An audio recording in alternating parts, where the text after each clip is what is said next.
FA কাপের সেমিফাইনালে man সিটির মুখোমুখি হবে চেলসির। কোয়ার্টার ফাইনাল থেকে বাদ যাওয়া ম্যান সিটির ক্ষত এখনও শুকায়নি।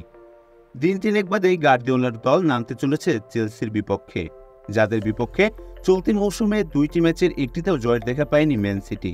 তবে এত বড় ম্যাচ ঘিরেও ইনজুরির সংখ্যায় আছে আর্লিং হল্যান্ড। গার্দিওলা তার একটি প্রেস কনফারেন্সে বলেন, আমরা দেখব সে খেলতে পারে কিনা। শেষ ম্যাচটি খুবই কঠিন ম্যাচ ছিল, দুই দলই নিজেদের সেরাটা উজাড় করে খেলেছে।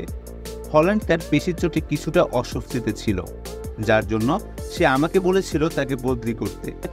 ডাক্তার বলেছে তার কিছুটা সমস্যা আছে, শেষ পর্যন্ত দেখে তবেই খেলার সিদ্ধান্ত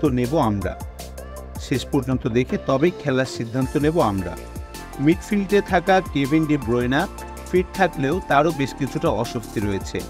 তার এই অবস্থা নিয়ে গার্দিওলা বলেন, সে খুবই ক্লান্ত, মাঝে টানা 5টা মাস ইনজুরি তাকে বেশ ভুগিয়েছে, তাই এমন লাগাটাই স্বাভাবিক।